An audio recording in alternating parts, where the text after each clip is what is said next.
श्री सुखदेव जी कहते हैं, परीक्षित, अब प्रद्युम्न जी ने हाथ मुंह धोकर कवच पहन धनुष धारण किया और सारथी से कहा कि मुझे वीर घुमान के पास फिर से ले चलो। उस समय द्युमान यादव सेना को तहस नहस कर रहा था। प्रद्युम्न जी उनके पास पहुंचकर उसे ऐसा करने से रोक दिया और मुस्कुराकर 8 वाण मारे। 4 वाणों से उसके 4 घोड़े, एक एक वाण से सारथी, धनुष, ध्वजा और उसका सिर काटा डाला। इधर गदा, सात्विक, सांब आदि यदुवंशी वीर भी साल्व की सेना का संहार करने लगे। सौभ विमान पर चढ़े हुए सैनिकों की गर्दनें कट जाती और वे समुद्र में गिर पड़ते। इस प्रकार यदुवंशी और साल्व के सैनिक एक दूसरे पर प्रहार करते रहे। बड़ा ही घमासान और भयंकर युद्ध हुआ। वह लगातार 27 दिनों तक चलता रहा। उन दिनों भगवान श्री कृष्ण धर्मराज युधिष्ठिर के बुलाने से इंद्रप्रस्थ गए हुए थे। राजसूय यज्ञ हो चुका था और शिशुपाल की भी मृत्यु हो गई थी। वहां भगवान श्री कृष्ण ने देखा कि बड़े भयंकर अपशकुन हो रहे हैं। तब उन्होंने कुरुवंश के बड़े बूढ़ों, ऋषि मुनियों, कुंती और पांडवों से अनुमति लेकर द्वारका के लिए प्रस्थान किया। वे मन ही मन कहने लगे कि मैं पूज्य भाई बलराम जी के साथ यहाँ चला आया। अब शिशुपाल के पक्षपाती क्षत्रिय अवश्य ही द्वारका पर आक्रमण कर रहे होंगे। भगवान श्री कृष्ण ने द्वारका में पहुंचकर देखा कि सचमुच यादवों पर बड़ी विपत्ति आई हुई है।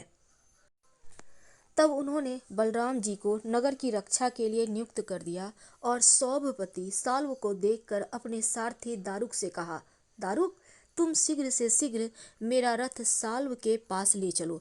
देखो, यह साल्व बड़ा मायावी है, तो भी तुम तनिक भी भय न करना।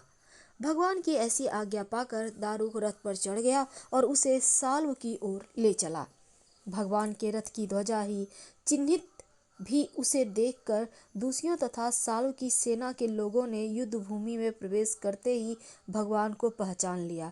परीक्षित, अब तक साल्व की सारी सेना प्रायः नष्ट हो चुकी थी। भगवान श्री कृष्ण को देखते ही उसने अपने सारथी पर एक बहुत बड़ी शक्ति चलाई और वह शक्ति बड़ा भयंकर शब्द करती हुई आकाश में बड़े वेग से चल रही थी और बहुत बड़े के समान जान पड़ती थी। उसके प्रकाश से दिशाएं चमक रही थी। उसे सारथी की ओर आते देख भगवान श्री कृष्ण ने अपने वाणों से उसके सैकड़ों टुकड़े कर दिए। इसके बाद उन्होंने साल्व को 16 बाण मारे और उसके विमान को भी, जो आकाश में घूम रहे थे, असंख्य बाणों से छलनी कर दिया, ठीक वैसे ही जैसे सूर्य अपनी किरणों से आकाश को भर देता है। साल्व ने भगवान श्री कृष्ण की बाईं भुजा में, जिसमें शांत धनुष शोभायमान था, बाण मारा। इससे शंख धनुष भगवान के हाथ से छूटकर गिर गया। यह एक अद्भुत घटना घट गई। जो लोग आकाश या पृथ्वी से यह युद्ध देख रहे थे, वे बड़े जोर से हाय हाय पुकार उठे। तब साल्व ने गरज कर भगवान श्री कृष्ण से यो कहा, मूढ़, तूने हम लोगों के देखते देखते हमारे भाई और सखा शिशुपाल की पत्नी को हर लिया तथा भरी सभा में, जबकि हमारा मित्र शिशुपाल असावधान था, तूने उसे मार डाला। मैं जानता हूँ कि तू अपने को अजेय मानता है। यदि मेरे सामने ठहर गया तो मैं आज तुझे अपनी तीखे बाणों से वहां पहुंचा दूंगा जहां से फिर कोई लौटकर नहीं आता। भगवान श्री कृष्ण ने कहा, रे मंद, तू वृथा ही बहक रहा है। तुझे पता ही नहीं कि तेरे सिर पर मौत सवार है। सूरवीर व्यर्थ को बकवास नहीं करते, वे अपनी वीरता ही दिखाया करते हैं।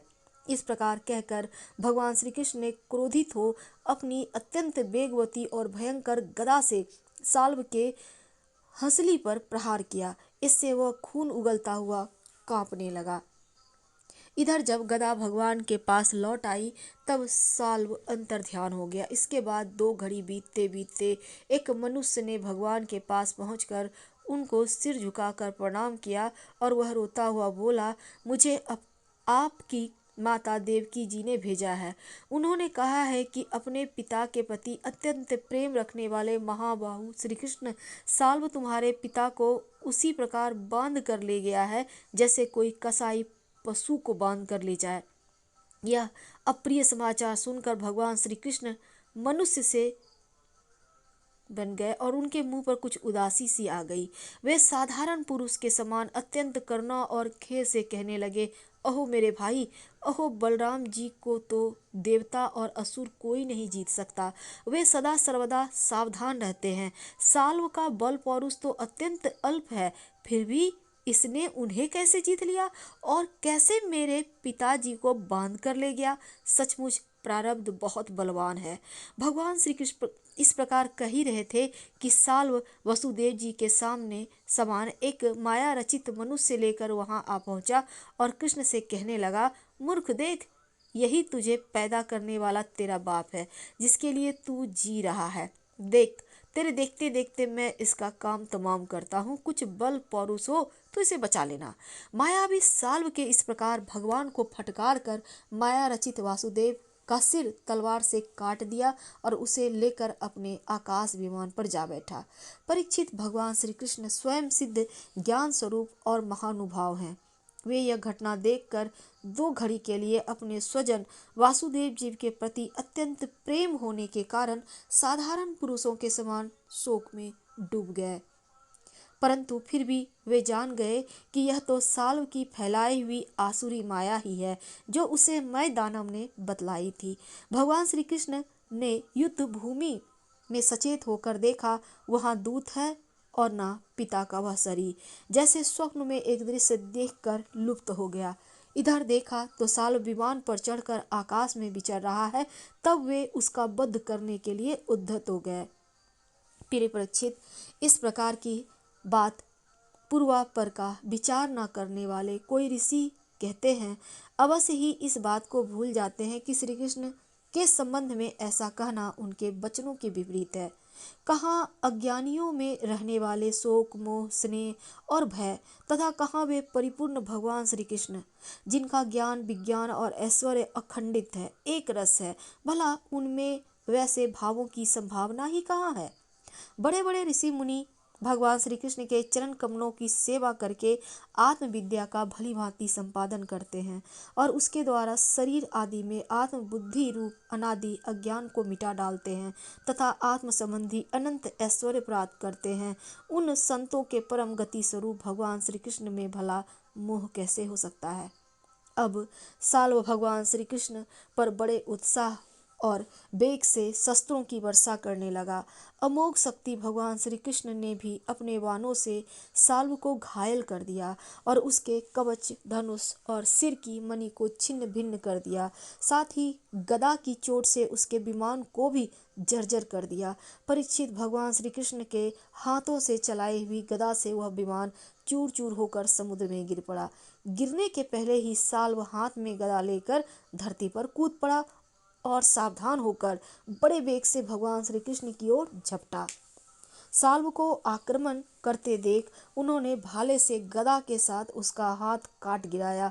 फिर उसे मार डालने के लिए उन्होंने प्रलयकालीन सूर्य के समान तेजस्वी और अत्यंत अद्भुत सुदर्शन चक्र धारण कर लिया। उस समय उनकी ऐसी शोभा हो रही थी मानो सूर्य के समान उदयाचल शोभायमान हो। भगवान श्री कृष्ण ने उस चक्र से परम मायावी साल्व का कुंडल, किरीट सहित सिर धड़ से अलग कर दिया।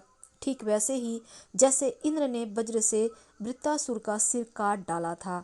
उस समय साल्व के सैनिक अत्यंत दुख से हाय हाय कहकर चिल्ला उठे। परीक्षित, जब पापी साल्व पर मर गया और उसका विमान भी गदा के प्रहार से चूर चूर हो गया, तब देवता लोग आकाश में दुंदुभियां बजाने लगे।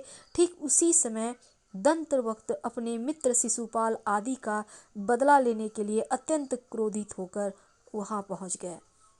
अगली कथा अध्याय 12 में, ये चूँकि भागवत महापुराण की कथा चल रही है और ये अध्याय 77 है स्कंद 10 का।